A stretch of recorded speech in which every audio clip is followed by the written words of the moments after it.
নমস্কার, রাধে রাধে। আশা করছি সকলেই খুব ভালো আছেন, সুস্থ আছেন।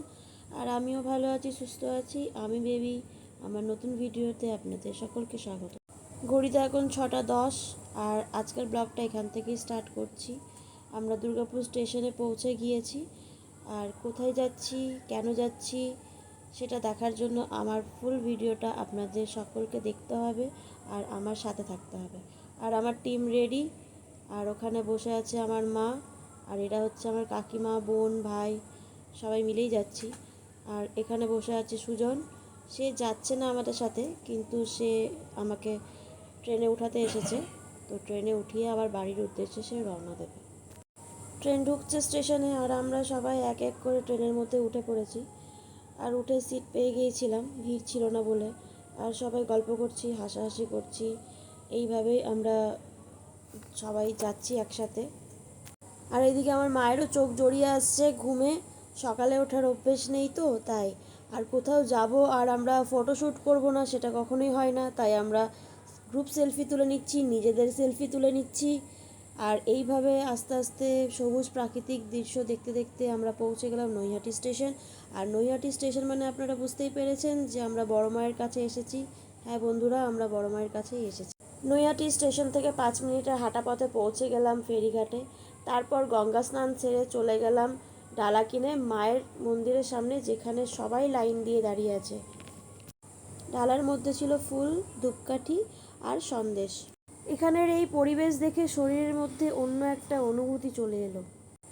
এত ভিড়, তার মধ্যেও মানুষের আনাগোনা কম নেই। মায়ের পুজো দেওয়ার জন্য কত মানুষের সমাগম। রোদ, বৃষ্টি, জল, ঝড় সব কিছুকেই উপেক্ষা করে মানুষ এসেছে মায়ের কাছে দর্শন করবে বলে। আর যতটুকু জানতে পেরেছি, আমার মনে হলো তোমাদের সাথে শেয়ার করা দরকার। প্রায় 1 শতাব্দী আগে নৈহাটির এক বাসিন্দা ভবেশ চক্রবর্তী ও তার 4 বন্ধু মিলে রাজ দেখতে গিয়েছিলেন নবদ্বীপে।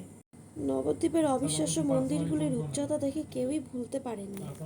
তারপর সে একদিন স্বপ্নাদেশ পান নবদ্বীপের রূপেদের মূর্তির মতো বিশাল মূর্তির রূপ দেওয়ার জন্য। আর এইভাবেই শুরু হয়েছিল বড়মার পুজো। আর এইভাবেই জনপ্রিয়তা বৃদ্ধি পায় মায়ের। আর এই নৈহাটির গঙ্গার সামনে খুব সুন্দর একটা পার্ক আছে, যেখানে প্রচুর বাচ্চারা এখানে খেলছে, এখানে দোলনায় দুলছে। আর এই পুজো শুধু তার পরিবারের মধ্যে সীমাবদ্ধ ছিল তা নয়, জনসাধারণের জন্য উন্মুক্ত করে দেওয়া হয় মায়ের পুজো দেওয়ার জন্য। আরও একটি অবিশ্বাস্য ঘটনা হলো, অনেক দূর দূর থেকে মানুষ আসে এই মায়ের পুজো দেবে বলে।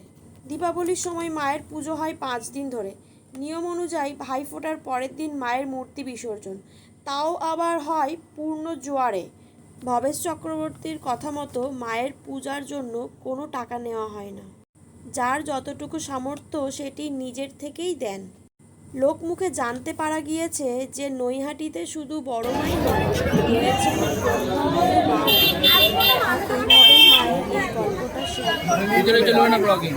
আস্তে আস্তে আমরা মায়ের সামনে যাওয়ার জন্য প্রস্তুত হয়ে গিয়েছি।